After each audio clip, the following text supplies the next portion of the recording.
You're listening to Good Morning Gwinnett, a division of Noise Media Network, hosted by Audrey Bell Kearney, sharing stories about people and places around beautiful Gwinnett County, Monday through Wednesday at 10 a.m.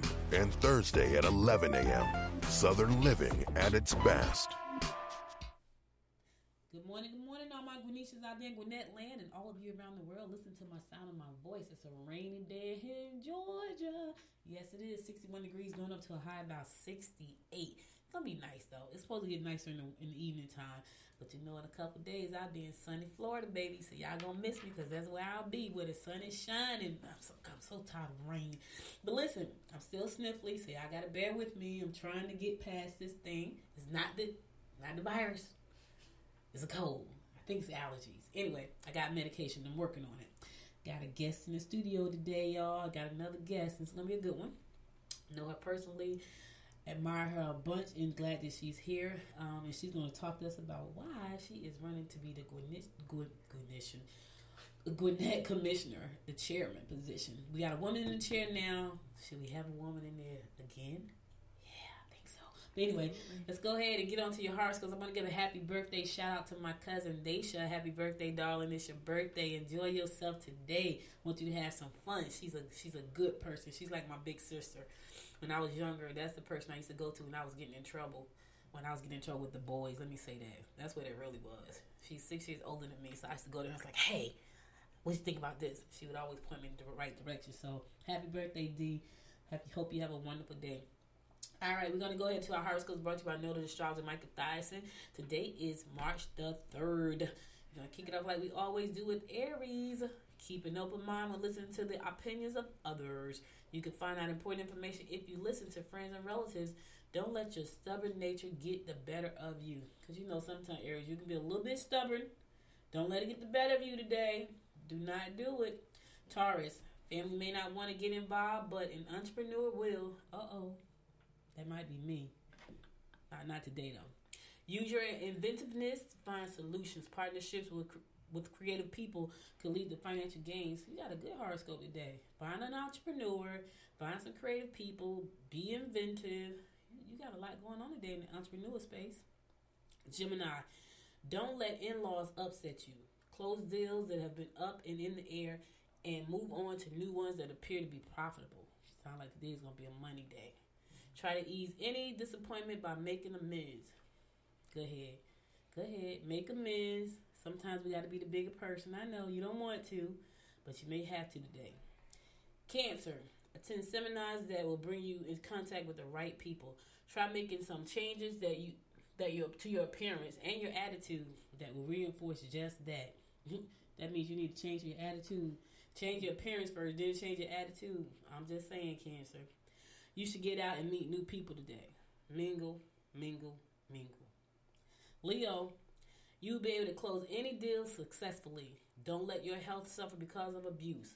You should be setting up interviews or sending out your resume today. Looking for a new job, Leo? Today is the day. Your lucky day. Virgo, depression may be likely if you're away from home. Your nerves are fragile. Plan your day thoughtfully, but try not to rely on others. Listen, don't rely on other people. That way you can't be disappointed today, Virgo. I know how it is. You rely on folks, then they disappoint you, then you're upset. Don't do it today. All right, listen, I'm going to go to a song. I'll be right back after this song to bring you more of the horoscopes brought to you by Noted Astrologer Micah Thyssen right here on the Good Morning Gwinnett Show. Stay tuned.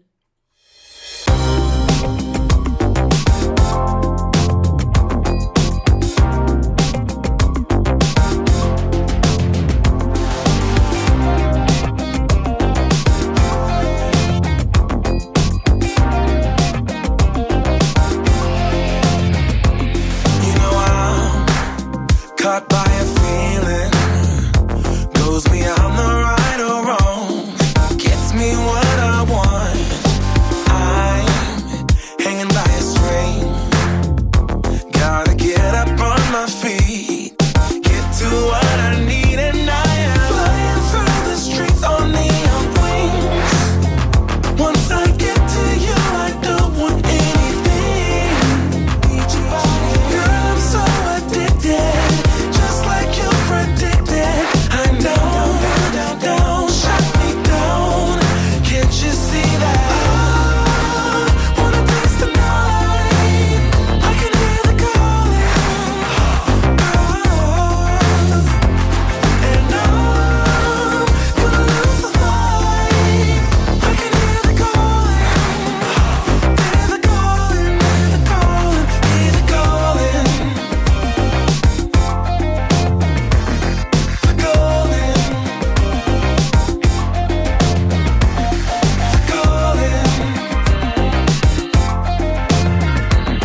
show. This girl, Audrey Bell Kearney, giving you daily horoscopes brought to you by Noted Astrologer Micah Thies. We want to pick it up with Libra. Spend some quality time with your lover. You should visit a friend or relative who hasn't been feeling up to par. Do something constructive today. Be constructive, Libra. Be constructive. Scorpio, sign up for tours or courses that will enlighten you. Listen, I have a friend who's a travel agent. She's planning a tour to Italy, the food tour. Yeah, I don't think that's gonna be happening no time soon. Like, it's crazy. Like, we were all scheduled to go on a cruise in June to be speaking on a cruise to Belize 8 days. That got canceled last week. Like, yeah, no. So it's scary right now. Anyway, let's keep moving. Deceive with your co-workers is apparent. So, Scorpio, somebody's going to deceive you today. Probably a co-worker. Watch your back. Watch out for the backstabbers. Sagittarius, you are best to tuck your money away where no one will be able to touch it, including yourself. Make those phone calls and pay your bills. Don't let children or elders put demands on your time. Tuck the money away. Hide it from yourself. That's terrible, right?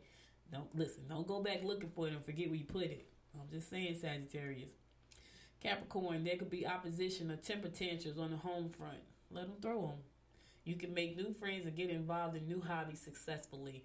Your lover know what your personal intentions are. Do they? That's a good thing, Cap. That's a really good thing. Aquarius, you may be torn between two possibilities. This has left you in a confused and uncertain state. You should sign up for creative courses. Concentrate on your work. Changes in your home may be disruptive and upsetting. Ooh, you got a lot going on, Aquarius. Do some courses. You're going to piss some people off at home. You got a lot going on. Concentrate on the work. I don't know, you got a lot. My fellow fish Pisces, your goals will be in reach if you direct your energy wisely. I feel like I'm in the Zen moment right now. New relationships could evolve through group activities. Education may be the answer. I don't know, Fish. Education is always the answer for us. What you think? Yes. Yeah. Georgette says yes. Yes. Nicole is surrounded by Fish Nation over here. Yes. All right, listen, that's all the horoscopes I got for you today. I'll be back tomorrow at 10 a.m. to bring you more of the horoscopes brought to you by Noted Astrologer Micah Thies. But now, let's get on to the show, y'all. So listen, I got a text like about 3 weeks ago, I think, right? And the person said, "Did you see this?" And I was like, "No." So I was driving, and when I looked at it, it was like Nicole for commissioner. And I was like, wait a minute, did that say Nicole? So, I don't text and drive. I don't read and drive. So I had to throw the phone down and wait till I get to the next stoplight. And when I got to the next stoplight, I was like, that is Nicole. So I was a little bit shocked. So today, y'all, at the table, I'm joined by Nicole Hendrickson, who is running for the chairman, Gwinnett County Chairman Commission position here in Gwinnett County, which is currently held by Commissioner Charlotte Nash. And, I've been to meetings, I've been to dinners, I've been to lunches, she didn't tell me. But I was reminded that I am pressed. So, people can't tell me everything. I might slip up. I don't slip up, though. But thank you, Nicole, for being here.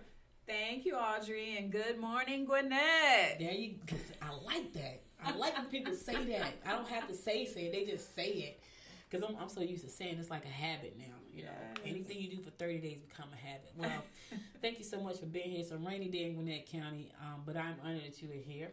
Thank you. Ooh, so, it's so funny because she does so many amazing things here in Gwinnett County. Mm-hmm. I met her because I went through the Gwinnett County, Gwinnett Citizens Academy 101, which I have talked about. If you go back and listen to almost any episode, you might hear me say something about that academy because I was so truly impressed. Coming from New Jersey, had never experienced anything like that, and that's what made me love Gwinnett. So she's a part of the reason I love Gwinnett. Now she's gonna be she's ready to be our Gwinnett commissioner. I can't show favoritism. I think you said that right the first time. Okay. I am going to be the next commission chair. Okay. Woman. Okay, yes. Okay. So now you had a wonderful position over the county, man. What would make you want to just walk away? Well, it's not walking away. Okay. It's taking on the responsibility of doing something bigger. So the quote, "To whom much is given, much is required." Sure. And I spent much of my service career serving the people of Gwinnett, and this is just the natural next progression to really have a greater and more profound impact on serving the people. I've I've made it my life's mission to make sure that everybody in our community is taken care of, from our youth to our most vulnerable populations, to our seniors, to our homeless community, and all who choose to make this community or any community their home. And I think it's incumbent upon leaders to ensure that we take care of them. And I've had the privilege of serving Gwinnetians since I arrived in Gwinnett County in 2006, and I ran and served and participated in many programs and opportunities that have really reshaped and revolutionized the way government addresses the needs in our community. And being a champion for causes like that just gives me so much pride when you look back at your 15-year history in Gwinnett County and to see all the things that have changed and for the better, right, and to be a part of that just gives me so much drive. And I feel that being in a greater leadership position would just make it, would allow me to serve more people and have a greater impact. So I'm not walking away. I'm definitely not turning my back on my community. My job was to build something that the county could serve as a model of how local governments are working with residents and constituents and engaging grassroots residents all across the community, mm-hmm. and involving them in the public participation process. That was my job, was to create that. It has had profound success. Yes. It is nationally recognized. Yeah. I have been invited to serve on national panels, statewide panels, regional panels to talk about the success that we've had with that program. Mm-hmm. And now that I've created that success, it's time to move to the next thing. And the next thing is being the county commission chairwoman of Gwinnett mm-hmm. County. Bigger and brighter things are on the horizon, and I'm looking forward to talking about my platform and what I hope to do in this new role. And we are definitely going to do that. Yes, we are. Yeah, some great things, guys. The Gwinnett Citizens Academy 101 was one of the best programs I've ever attended. It was a 10-week program, mm-hmm. and I think one of the parts of the program that made such an impact on me was when we went to visit the police department. And we had to do the simulation. We got a chance to do a simulation. I'm telling you, I think that's why I talked about it so much, because when you get a chance to go behind government mm-hmm. and see what happens behind closed doors, when you get a chance to stand in those officers' shoes, not really literally in their shoes, but you get a chance to kind of see what that looks like, that gave me a whole new respect for not only Gwinnett County, but our law enforcement. Because one of the guys, I don't know his name, but he said, when we go out there, we're afraid too. Mm-hmm. And that made him human. Like, we know they're human, but to hear them say that, like, we're afraid too. And to be standing up there with a simulated gun in my hand and somebody's coming at me with a knife and I'm panicking, you know what I mean?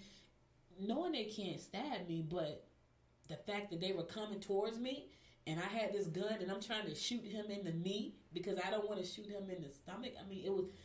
The program is phenomenal, mm-hmm. and thank you so much for putting that together, because it has made a huge impact on my life. I talk about it all the time, and so that's just one of the things that you've done. Just one of the many things, and the reason why we created the Citizen Academy. And thank you for sharing your experience with that. The whole premise behind the Citizens Academy really was to put citizens in the shoes of our public safety officials, our service delivery officers, our government officials, both elected and appointed, who get up every day to serve the citizens of Gwinnett County. And I think the citizens tend to take for granted that, there's a government in place that provides services, not just basic services, high quality, gold standard services. And I think we don't do enough to toot our own horn mm-hmm. about the great things and the great work that we're doing. And the Citizens Academy does give just a glimpse of the high quality, first-class, world-class services that we provide in the state of Georgia. Yeah. We are second to none. We lead in almost every category. Wow. And I think people choose to make Gwinnett County their home because of the services that we provide. Now, that's not to say that we don't have our challenges. Right. However, we do the best we absolutely can to ensure that we're serving the residents' needs from a service delivery standpoint and allowing residents to get that behind the scenes. I think they leave having a greater appreciation for local government mm-hmm. And how we deliver services. and how residents can also be a part of that process, because there are so many opportunities for residents to get involved in local government, and I don't think that they realize that until they're involved and immersed in it, and that's the point. You know, when I went to Gwinnett Citizens Academy 101, I had heard the rumor that Commissioner Ben Cool actually went through that, and then he became the commissioner. He did, and I was like, oh. So I take credit for him. Take credit. His love for government came through the Citizens Academy, and he was somebody who wanted to be involved, didn't know how to get involved. He got involved, and from there just took off. He, as an alumni, he ended up being one of our most valuable volunteers and contributing the most service hours, and just loved getting involved in the community, and it energized him to want to do something greater. And so that's the impact. And when you talk about ROI and your KPI and the impact these programs have, that's what you're looking at. You know, it's so funny. When I first moved down here, I didn't know what I wanted to do, so I thought I wanted to go up to politics. So I went to a meeting. It was crazy. I went to a meeting, and we spent 3 hours trying to figure out where to put a comma in a sentence. And I was like, this cannot be it. Like, this is not what I'm about to sign up for. But, you know, I still think about it. So I have to weigh my options. Am I better serving the community with Good Morning Gwinnett, or do I want to go into a role as a politician? I don't know. I'm still trying to figure that part out. Well, we need more women for sure. I know. So think about it, because you're having an impact here, but you can continue to have an impact in many other spaces. Yeah. And it's also, you cultivate the next generation to come behind you to lead this effort. That's true. So I'm still thinking about it. I haven't completely said no yet. I'm still thinking about it. It's not no, it's just not yet. Not right now. Not right now. So one of the things I know that's huge here in Gwinnett County is our homeless population. I know you started the first shelter. Tell us about that experience. My passion is for the homeless community. I have personal experiences with it, so it's near and dear to my heart. My background is in social work. I studied homelessness and policies that impact people affected by homelessness and the lack of jobs and affordability and things that contribute. Many people are just a paycheck away from being homeless, and it's just a passion of mine and something that I think that leaders need to come around and galvanize other communities to address. I currently serve on the board for the United Way of Gwinnett County, and even prior to my role, we did a lot of strategic planning around how can we build a safety net for our homeless communities, because the face of homeless really is that of a child. Right. When we think of homelessness, we see somebody, under a bridge or handing out a sign, please help me. And we have that here too. I'm not going to undercut and say that we don't have that. We absolutely have that homelessness, and we also have families that are precariously housed. And the face of homelessness in Gwinnett County is the face of a child. Wow. And when you put that into perspective, yet there is not a substantial amount of resources to address those needs, then that is a big problem. When transitional housing programs, when extended stay hotels are becoming the new homeless shelter because it's a precariously housing situation, that is a problem.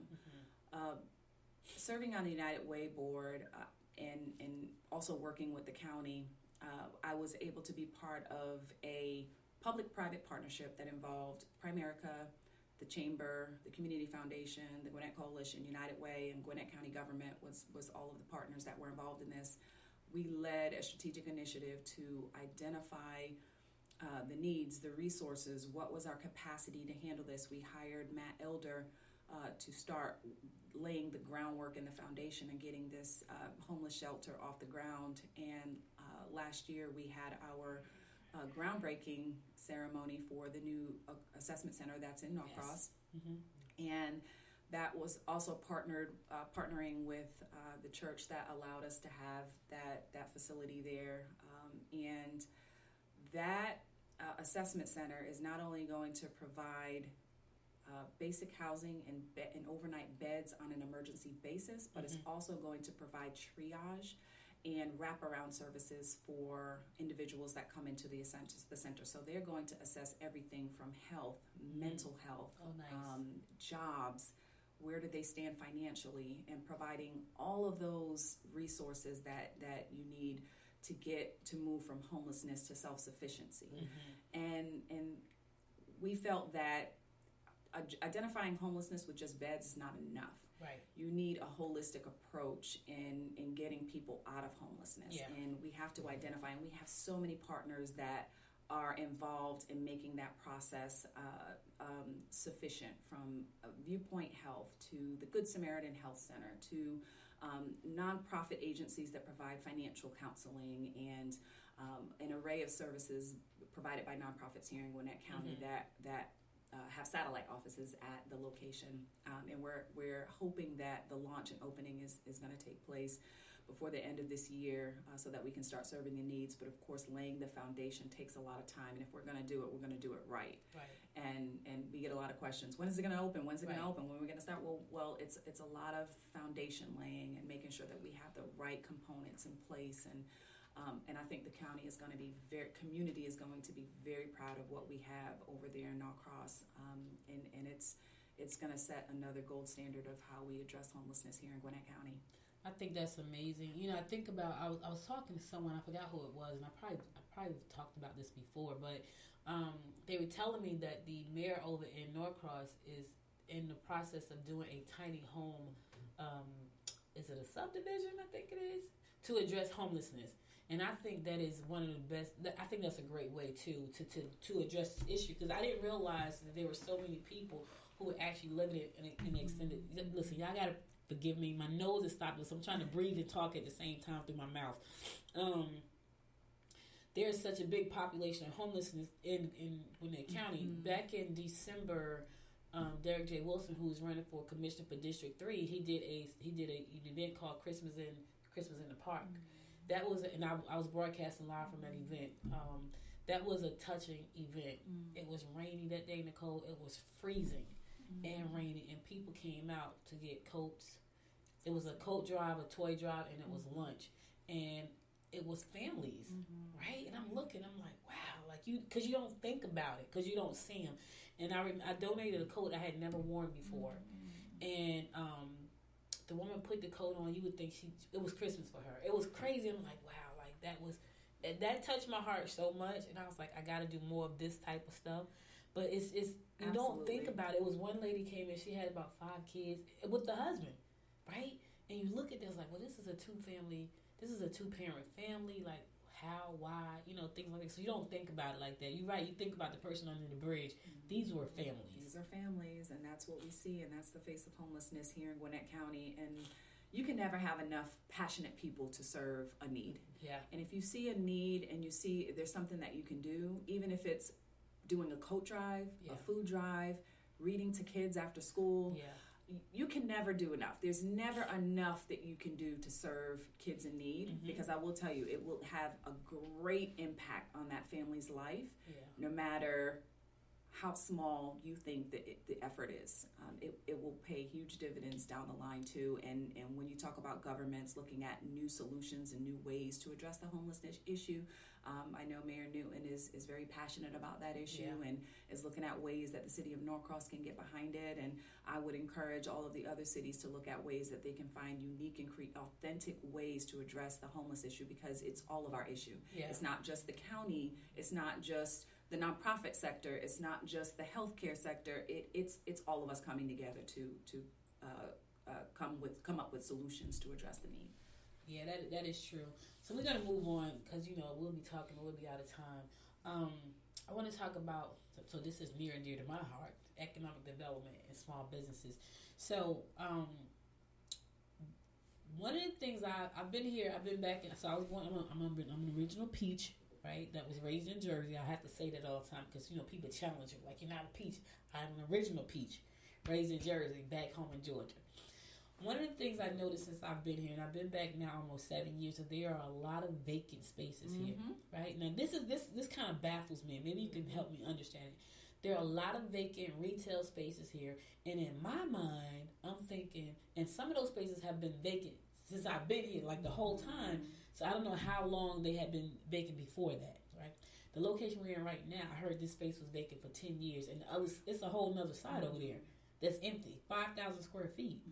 And I'm thinking, well, why? Why would you let a space stay vacant that long when there are businesses out there who would like to move into these spaces. So I know one of the things you're running on is like taking those retail spaces and doing what with them? Maximizing use of them. Okay, what do you mean by that? Maximizing use of them. How can we attract small businesses to utilize that space, or make it a more usable area? One thing that we don't want is the perception that there are all of these vacant lots around, and there's nothing is being done with them, because people are driving by, and that could look, when you look at the quality of the neighborhood and quality of life, and then you see all these vacant lots. Well, why would I want to come to a community when there are no businesses here and it just looks empty and vacant? And so we really want to change the way vacant retail spaces are utilized by maximizing and inviting companies to look at how we can attract them in there, bringing jobs to those areas, mixed use development, redevelopment.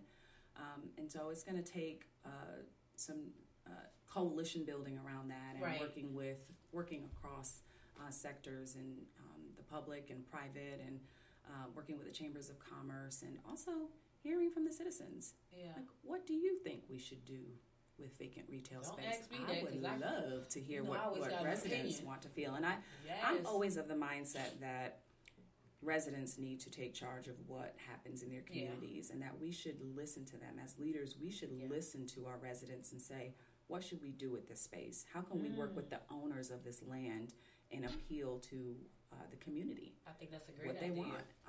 I've always been the mindset that residents need to be the drivers of change. Right. So I would put that out to your listeners and email me, show me, tell me, what are some ideas you have about how we can maximize vacant retail space? Well, I can tell you one thing. I was upset when Ingles left over on, that's close to my house. I love Ingles, right? So I was upset about that. But I could see a fresh food market going there. I don't know what's going to go there. Well, see, Ingles is different because they're actually been vacating a lot of space. Yes. But they own the land that their building is on, that their facility is on, which means that they don't have to do anything with it because they own the land. Wow. But we could always work with them, and see how we could utilize that space. I would love to reach out to Ingles. Ingles, give me a call. Yeah, no. Let's talk about this. I miss Ingles, because that was right around the corner from my house. But I would go in there because honestly, that was where my mom is. Say we're Georgia for real, and you could find the real country food in there, like some kind of meat she put in the greens and all that kind of stuff. You could always find it at Ingles. Now there's an Ingles over here in this area, but the ones that are close on the Lawrenceville side, they're all closed. So I thought that was painful actually. Ingles, you hurt me. I just want to say that. So and they own large plots of land, and when you talk about zoning and the areas, the Ingles land is pretty big. So when they move out, that's a pretty big piece of land. It's a pretty big piece of land that's right there, and it's like, okay, everybody's like, what is going to go there? Because and it's zoned specifically for a grocery store. A large. So it would have to be rezoned for something else. It would have to be rezoned for something else in order to make it something else. But that's a conversation between Ingles and our planning and zoning folks. In the community. One of the things I always thought about, I feel like when it comes to retail space, the retail space owners, I don't feel like they're that flexible. And I say that because I reached out to a couple about doing some things, and when they come back with the fees, they're crazy, And so I think that's one of the things that deters small business owners from even looking at it, because they feel like I can't afford the space. I looked at the space downtown Lawrenceville, and I was like, this would be a perfect space for the studio. This is before I opened up here, and it would have been. It was just the right size and everything. And they told me some ridiculous number. I was like, that's not gonna happen. Yeah, some policies are not small business friendly. Yeah, and we got to take care of our small businesses as best we can. And so that is one of the things that I'll be fighting for, the small businesses, and ensuring that we're attracting them. I feel like they're the bedrock of our community. They're economic engines. When you talk about what makes up communities, it is the mom and pop shops, it's the small businesses that is who we patron every day. They also bring jobs, and so we absolutely need to take care of our small businesses. Yeah, right here where we are right now, Amber owns this thing. You know, she owns this co-working space Paradigm, and she makes it affordable for all of us to take part and be a part of this community here, which is great. And so, you know, I'm so happy about that. But I think there can be more of that. And I know Gwinnett County is working on some stuff right now. And I think we're going to be talking to Mark and Chantel and I forgot the other gentleman's Fantastic, name. Yeah. I think they all come together, I heard. So, which is going to be new because I haven't interviewed that many people at one time, so that should be interesting. But I think that if there was a way to open up the doors for small businesses, I think they would walk through that door. I did a pop-up small business Saturday back in November, right after Thanksgiving, for a small business Saturday, and I was overwhelmed by the people who showed up and wanted to show up, and I was like, oh my God, I have no way to continuously to serve them, you know. So I know that there's a need. I think we just have to figure out what that need is. Right. And the other thing too is this is always huge, access to funding. Yes. So I don't know if there are any set-asides that the county has that can address that issue or not. Or is that just a private issue? It is not a private issue, and there are local governments that do that, and Gwinnett County does not. However, I would like to look at how we could put some set-asides for small businesses and what the feasibility of that is. Yeah.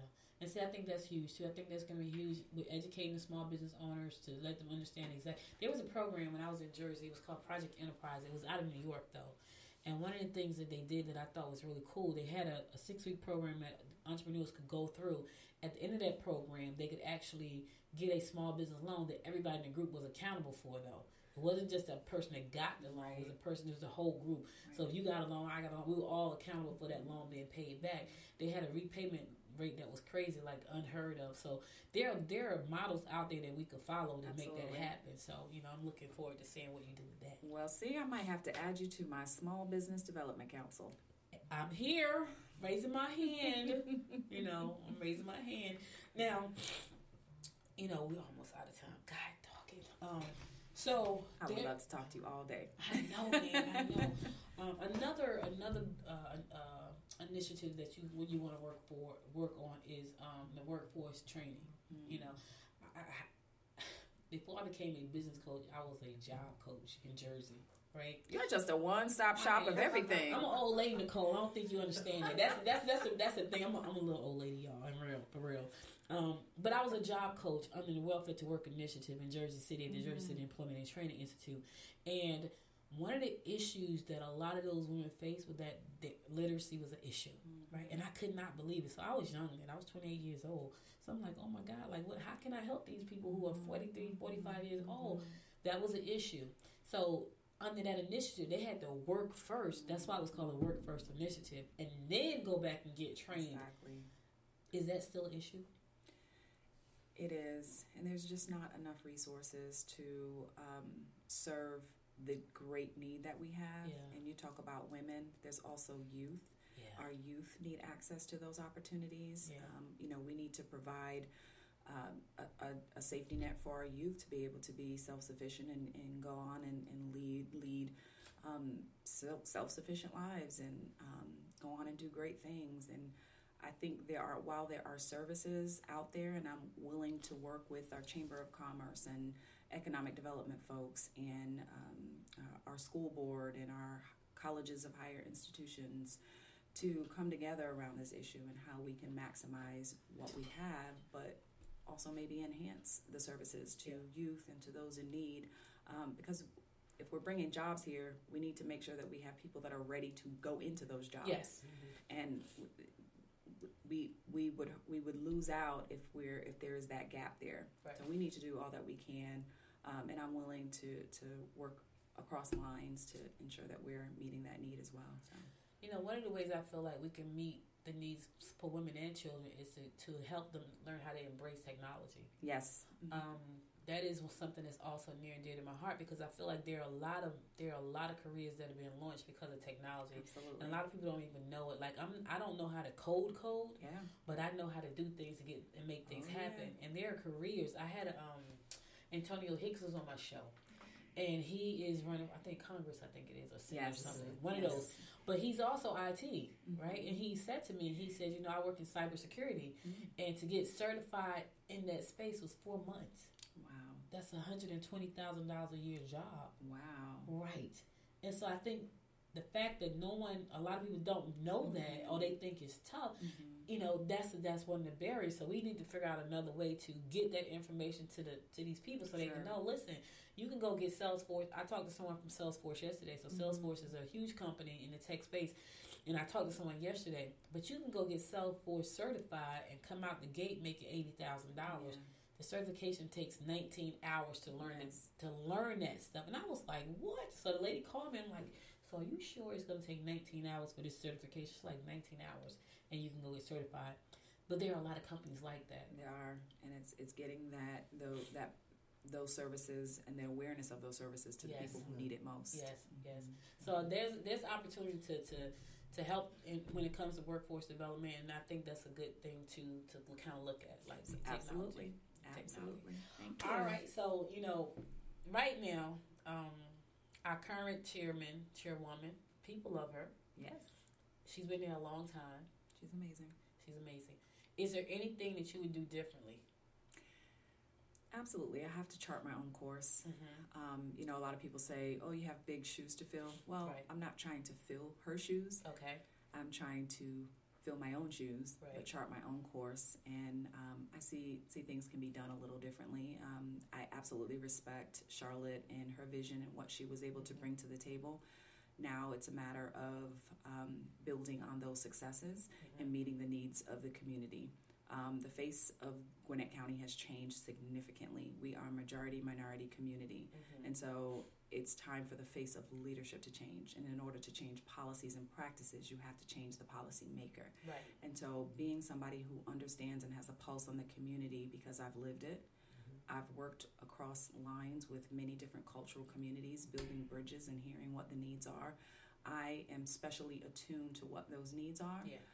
And so I bring that value to this leadership office in addressing policy platforms and concerns that had not been addressed before, or maybe they have been addressed, but looking at it in a new way. And so I'm ready to make my own mark. Here I am, small, girl from a small town, Providence, Rhode Island, coming down and making her mark in Gwinnett County. And I feel that I have the vision. I have already the work experience. And I can put the actions behind my work. I'm not going to say what I'm going to do. I've actually done it, and I'm going to do it. Right. So that's right. She's done it, y'all. Like if you think about all the programs that are out there right now, if you go over to the Gwinnett County website and you look on the programs on community outreach, those programs were instituted by Nicole. Yes. So it's not that she's like talking it; she's walking that walk. That's right. She's walked the walk. So that's one good thing. So. You're in a crowded space. You got about 6 people I'm one of 7 candidates. 1 to 7. I feel I am the best to serve. Just remember, it took a woman to get us out of the recession. Yes. When Chairman Nash came on board, and it is going to take a woman to continue leading us forward. That's right. Nicole Hendrickson. All right. So give them your website so they can go and make the donation and cast their vote. Absolutely. It's loveforgwinnett.com. May 19th is the primary. I need you all to get out and vote in the May 19th primary. I will be at the top of the county commission chair ticket because of my name. So Nicole Hendrickson, just check the first one in the box on May 19th. County commission chair, Nicole Hendrickson. And you can reach me and learn more about my platform at love4Gwinnett.com. So that was some good branding there. When I looked at it, I said, man, who put that together? That was some good branding. Love for Gwinnett. Good branding. Right. Good branding. Right. So listen, guys, that was a great interview. As always, when I have candidates here, they all have a passion for our community. Some of them have track records that are unmatchable right now, so we got some hard choices to make when we go to the polls shortly. So, but this gives you the opportunity to find out who you want to support. So, thank you for being here with us today. Thank you for having me, Audrey. You're very welcome. Thank you for sharing your platform. Thank you, with listeners. Us. Yep. And as time go forward, I'm thinking about doing a debate. Yep, great. I'm thinking about doing a debate, so I'm gonna probably host a debate where I bring the candidates, the final 2 or 3 standing, and we're gonna put them side by side and see what that looks like. So that should be interesting. Fantastic. So make sure to keep listening to this show. That's all I got for you today, guys. Nicole was gracious enough to share some time with us. I don't want to keep her because she got to get out there and hit the pavement and keep talking to folks. The ones that are not listening to this show, shame on you. Shame on you. But I'll be back again tomorrow at 10 a.m., God willing. Listen, if you missed any episode of the show, go to goodmorninggwinnett.com and listen to past episodes. And be sure to follow me on Facebook at Good Morning Gwinnett, on Instagram at Good Morning Gwinnett, and on Twitter at GM Gwinnett. And also share the show with your friends. And if you listen on iTunes, listen there too. iHeart, Spotify, everywhere you listen. Just listen. Just share the show with everybody. I'll be back again tomorrow, God willing. Until next time, make it a great day. Bye, y'all. You've been listening to Good Morning Gwinnett. Make sure to tune in Monday through Wednesday at 10 a.m. Eastern Time to find out what's happening around Gwinnett. If you missed an episode, go to www.goodmorninggwinnett.com to catch up. If you liked this episode, subscribe to the show now and share it with your friends. To learn more about Noise Media Network, visit www.noisemedia.us.